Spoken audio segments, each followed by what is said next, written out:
Hello, you beautiful people. My name is Venus Brown. I am the name and face of Healthy, Happy Life. And today I'm going to be talking about three things that I wish I knew when I was 20.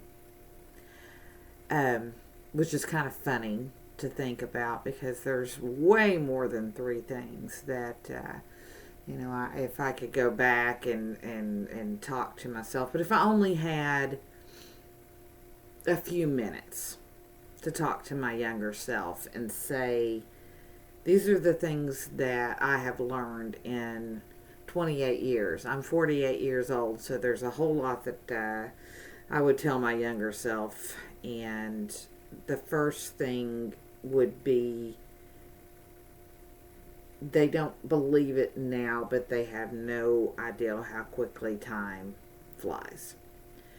Um, I was 24 when I had my first child. I have two. I have a son and a daughter, and so I was a little bit older than 20. But I could have at least said, hey, enjoy yourself, because the next thing you know, you're going to be raising kids, and you're going to be turning 30, and then you're going to be 40, and you're going to wonder what happened to all that time.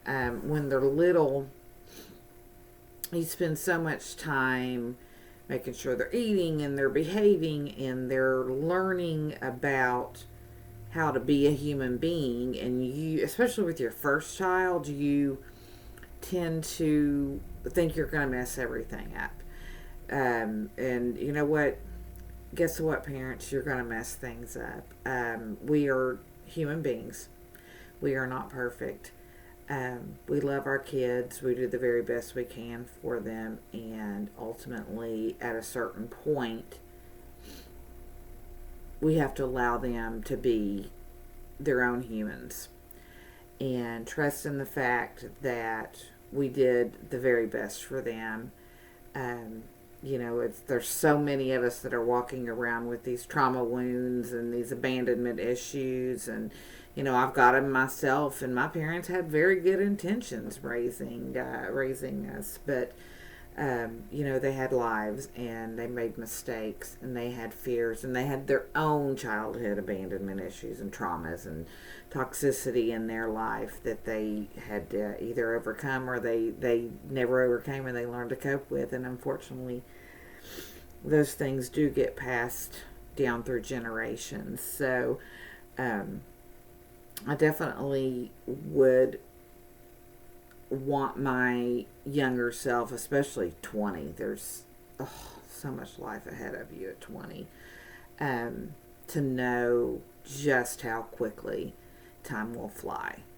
You don't think it. You feel like you've got the world ahead of you, but you really don't. I remember when my son was little thinking, I'll never get to sleep again. I had a Saturday evening. I was a single mom, and I just had one of those days that I just could not take anymore. And I had to call my aunt, and I was like, can I please bring him to you for a couple of hours just so that I can be here, have some quiet, or go. I think I went to eat by myself or something like that. So you think when they're young, you think, oh my gosh, they're never going to get out of this stage. And now my son is 25. And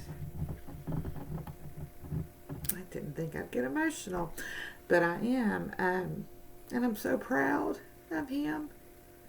But it happened really fast. So, okay. I guess it's all. Vicky warned that it could get emotional. So, warning taken. All right. Next thing on my list that I would tell my 20-year-old self is appreciate your health and your youth while you have it. We definitely take it for granted, we take advantage of it. We don't appreciate it. You know, there are certain people who have health issues younger in life, but at 20 years old, I didn't have any. I was healthy and young, and I acted wild and crazy, and I was out all night. I moved to Atlanta when I was 20, Atlanta, Georgia, in 1996. I turned 21. And if anybody can add up the dates, 96 was when the Olympics were in town in Atlanta. And I was having the time of my life, honestly. It was so much fun. I was young, single, crazy. I had just, even though I was going out before I hit 21, once I hit 21, I turned 21 in May. The Olympics came to town shortly thereafter. And I was meeting people from all over the world. But I was also drinking a lot. I was partaking in,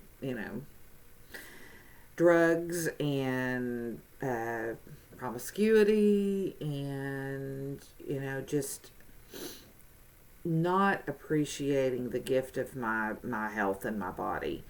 And I didn't exercise, unless you count being at the club till 4 o'clock in the morning as exercise, which it was, but not the kind I needed to be having.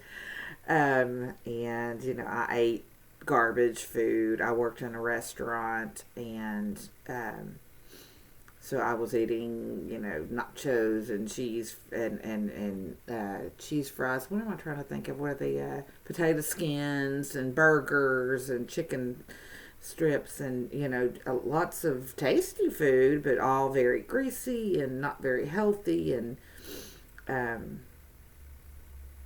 I was not treating myself well.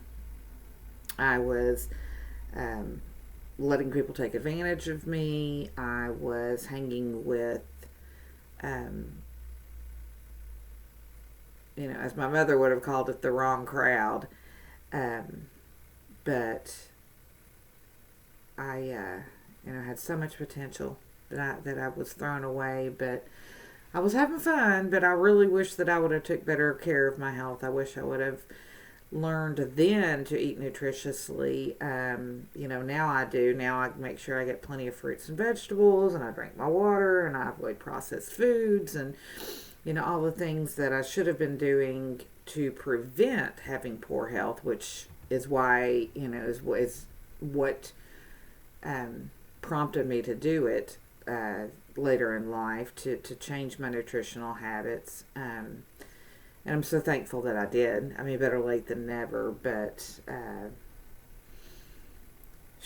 if I'd have been doing it all along, I can't imagine how well I would feel right now. And I'd see folks that are older than me, that are in better health and better shape, and I'll get there. I'm working on it. So at least now I know that there's nothing you can't change in life. And my third thing that I would tell my 20-year-old self is that my opinion, your opinion, our opinion of ourselves is much more important than what others think. We are the ones who live with us. We are the ones who go to bed with us at night. We are the ones who live inside our brains and our souls. And when we give that away to people please, which I definitely have, I call myself a recovering people pleaser, and this kind of, recovering alcoholic, recovering drug addict, recovering, whatever, people go through in life. Mine is definitely, I'm a recovering people pleaser. I still have the tendencies. I still, there's still that little part of me, that ego part of me that says, I just want everybody to like me. I want everybody to think I'm cool and I'm fun and I'm nice. And, excuse me, the older version of me knows that there are just going to be people that don't like me. Especially when I'm myself. But the thing is it's much more important that I like myself for being me than other people like me for being this image that I'm portraying, that I'm got it all together, that I'm not a glitzy girl. I am not a glam gal. I am a very natural boho kind of. I like. I don't wear makeup. I don't dress to the nines. I dress comfortably. I keep a clean face. I have good hygiene, and that's pretty much what works for me. And I like that. I like being comfortable. One of my values is comfort. One of my greatest values in life is comfort and pleasure and relaxation and authenticity. So, all those things being said, there were a lot of years I went and I didn't like myself. I didn't like myself because I was trying to be accepted by other people that really, in the end, a lot of those folks I could have done without in my life. And their opinions really didn't matter anyway. My opinion of myself, what God thinks of me, and the truth about who I am is what matters. I have a personal relationship with God, and that is who I am. I have a great relationship with my two children, my son, who I've mentioned earlier, and my daughter, who is 13, and they are the most important things in my life right now. And I want them to know that they are worth so much more than what people may think and people may say. And people are hurt, and people will hurt them, but they don't have to deal with that. They get to decide who they are, and they get to love themselves. And when you're 20 years old, you spend so much time trying to be validated when none of that really matters. There's so many people that I tried to impress that I couldn't even tell you their names today. So all those things being said, you can't go back. You can't talk to 20-year-old you, but you can talk to 48-year-old you, or 40-year-old you, or 35, or however old you are, and you can move forward from there, and you can grow, and you can learn, and you can become the best version of yourself. And with all of that being said, guys, I just, I want to say, slow down, love yourself, take care of yourself. I'm here if you want to reach out for any more information, and much love.